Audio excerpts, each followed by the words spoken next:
What up, everybody? It's your boy Agent, and we're back once again on a Tuesday morning. Yes, a Tuesday morning. I tried to get this video out last night. I was going to, but man, I fell asleep after this long Pittsburgh Steelers game. Yes, we are here to talk about this Pittsburgh Steelers game as they played Monday Night Football Week 2. They took on the Cleveland Browns at home in a big one, which was very important for these guys.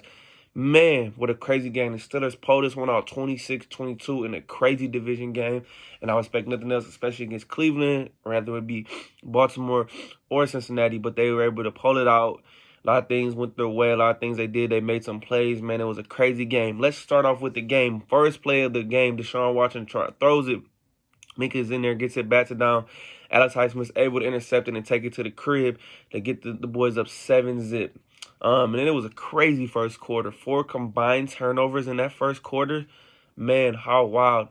We go to the second quarter. Nick Chubb, terrible injury. Minka tackles him, hits him on his thigh, his knee, goes the wrong direction, looks bad. Already reported he's out for the season. I hate it for him, man. One of the best running backs in the league. I hope he gets well, speedy recovery for him. But that takes me into my point. After he went done, the Browns were done in this game. They went up 11-7 after that. Got a 2-point conversion. But throughout that game, let's talk about this defense. 26 points scored. Guess what? 14 points by this defense. Yes, the defense outscored the offense. 6 sacks to Deshaun Watson. 4 forced fumbles. 2 in the fourth quarter. 3 fumble recoveries. A pick. 2 defensive touchdowns. Yes, 2 defensive touchdowns.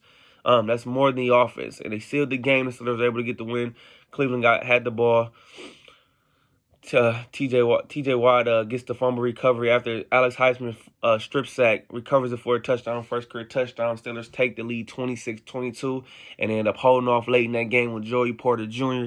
getting a crucial stop, a deflection knockdown. He got away with a little hole, but I'll take it. I'm not going to complain. He had a couple plays early in this game, too, where he got some more snaps. But this game all deserves the defense. I know they gave up a big touchdown in the third quarter with Jerome Ford. He broke it to the right, came back, ran all the way down to the left sideline, got caught at the one by Minka, who made an amazing effort tackling him. He fell short at the one, and Minka left the game with a chest injury. Hopefully it's nothing too concerning. And on that play, Levi Wallace was very terrible in tackling the hole again, in with his effort. He started slowing down.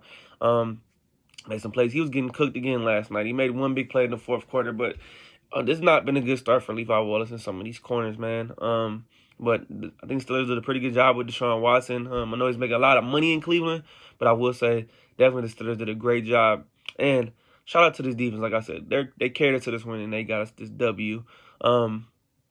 And I can't say nothing else. They played their asses off and they deserve it. So they're going to keep us in a lot of games this year, especially with the way the offense is playing right now.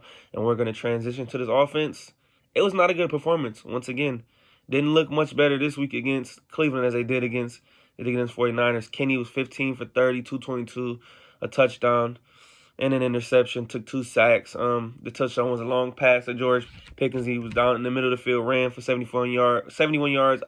Outran the defense. Had a good game. 4 catches, 127. Had 10 targets. So they had a little connection. It was a little chemistry right there.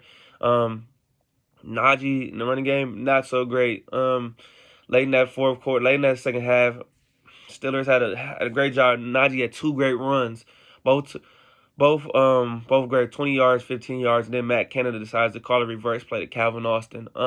Just the inconsistency of his play calling has not been good, and Steelers fans are getting even more impatient with his play calling. And like I said last week, the Steelers are not going to fire him mid-season, but if he doesn't get it together, he definitely be out the door by the end of the season, man. I can't take the inconsistent play calling. And like I said, I know we don't have Deontay Johnson. I know we got George Pickens. Pat Freiermuth and Darnell Washington were pretty much non-existent in the passing game yesterday. And Kenny, I'm not gonna blame everything on Matt Canada. Kenny was missing some easy throws. A lot of these passes were not good on the money. Missing guys in stride, throwing behind them on slant routes. Cleveland has 2 great corners in Greg Newsome and Denzel Ward, so you have to hit these guys in stride. Kenny has to get it together, and this offense has to be better, or I will be calling for them to make big changes on this offensive, man, because this is unacceptable, and there's no excuse talking about it. They didn't play in the preseason. They did. A lot of teams didn't play the preseason, but some teams that look better who didn't. And I just haven't seen any any consistency from this offense. And if we don't get it together, then it's gonna get real bad. Luckily, their defense is able to get a win for them and pull this W out. The next 2 games are pretty winnable in my opinion, though. You're going on the road to at Vegas, who's 0-2 right now. Josh Jacobs hasn't looked good. I'm not really worried about Jimmy Garoppolo. Their defense is okay, though. Not better than ours, but they're solid. And then you got to go on the road at Houston, who's 0-2, obviously, with a rookie quarterback and a rookie head coach. So these are 2 winnable games. I'm not expecting them to get 3-1, but they have to figure out how to clean this offense up now, especially then they have an early bye week in week 6. So the Steelers need to pick it up offensively because it's looking putrid. It's looking like how he did it in the Big Ben days. And there's going to be a lot of changes coming if this team doesn't get it together offensively. Defensively, great job, great performance. Great team win. Shout out to Larry Ogunjobi, too, as well. He played great on the defensive line, man. After a terrible game last week, non-existent, he was all over the place last night. So I want to give him his flowers. Cole Holcomb did, I think, a really good job late in this game in the 4th quarter as well, too. So some guys making some plays. George Pickens did what he did, but this offense needs to heat up because this is an offensive league. But all in all, they got the victory, 26-22. Great win, but a lot to clean up, and this film is going to be a lot that needs to be watched. And Mike Tomlin's going to be on this offense. But moving on to Vegas, man. Hey, it's your boy Adrian, and I'm out.